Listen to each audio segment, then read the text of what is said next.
Hello, everyone. I don't know where to start.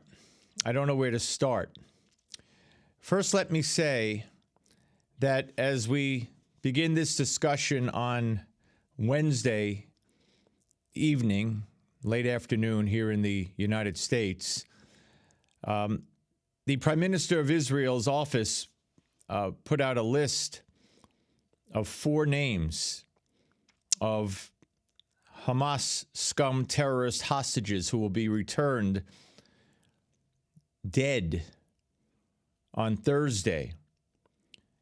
And the Bibas family,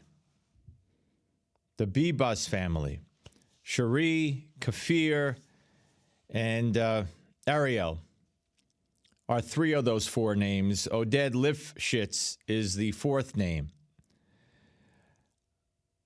I'll start with what the family spokesperson had to say about this, that the family has never been officially notified by Israel, that the family is outraged that before the bodies are home and have been identified as the correct family members, identified as who the terrorist scum Hamas claims they are, before that identification, that the Israeli government would issue their names.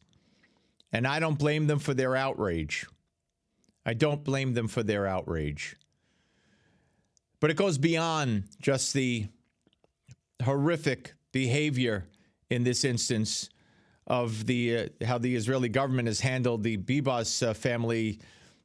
Reportedly, supposedly, the 3 members coming home deceased on Thursday. The world has failed.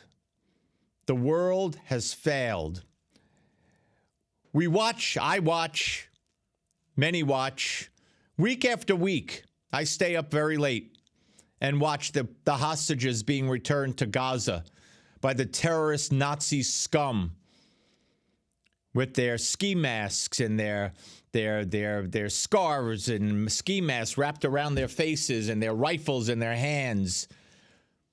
The last 3 hostages that came home last Saturday, were forced upon a stage, as all the living hostages have been so far that have been released in this latest round.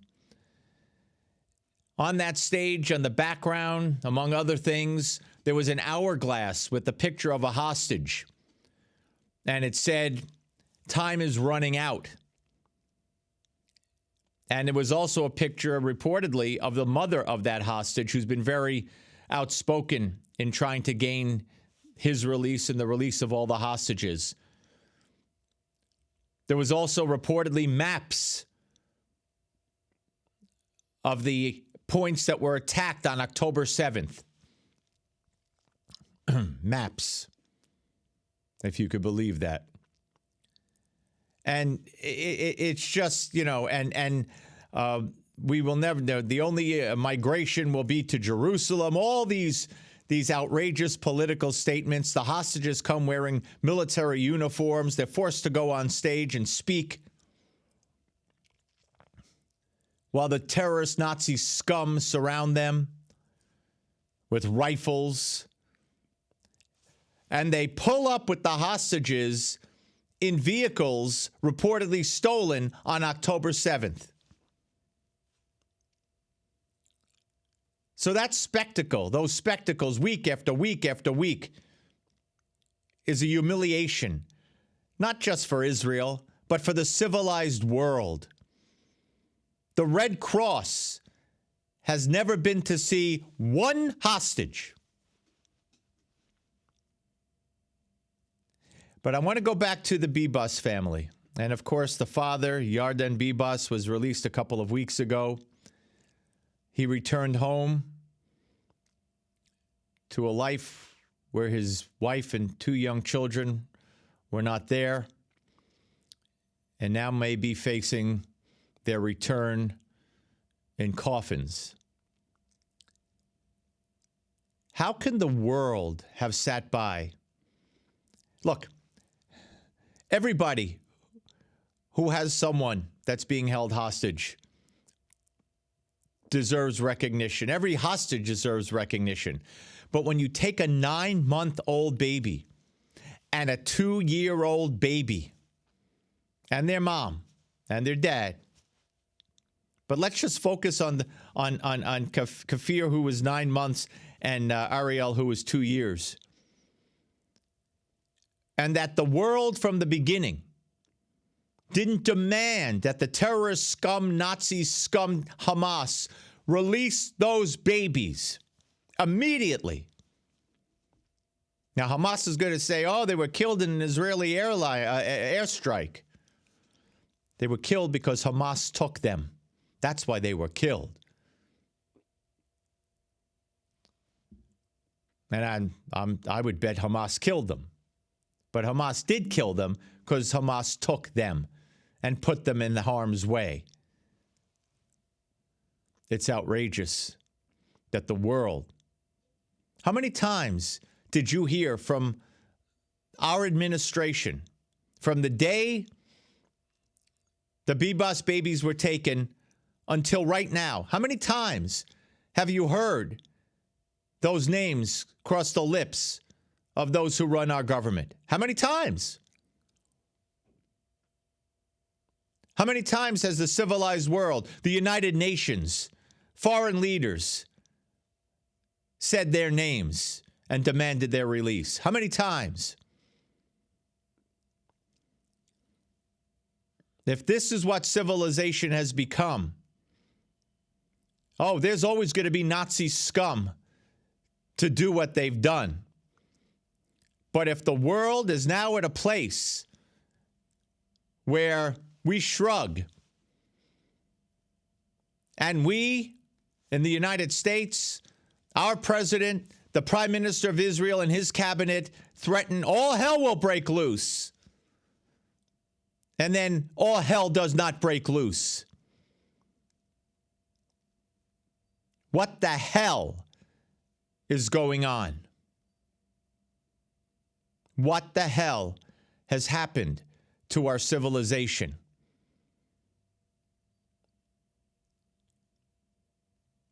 It's bad enough you're always going to have the Nazi terrorist sympathizers who excuse it, who allow it. You're going to have the deniers of the Holocaust and the deniers of October 7th. And those who refuse to condemn October 7th, like the Palestinian Authority leadership that is supposed to take over Gaza. Netanyahu said no way. But Netanyahu also said to Trump's, all hell will break loose. Yes, yes. And it hasn't. And if these babies come home dead, what the hell is going on? What the hell is going on? How does the world accept it? Accept it. How? How does the world accept it? There's nothing that could be said. Nothing that could be said. Until the bodies are identified, I'm not going to assume that those are the Bibas family are deceased, but because I'll respect the family's wishes. But say prayers, say their names, say Kfir, say Ariel, say Shiri, and also say the name and pray for Yarden Bibas, the father.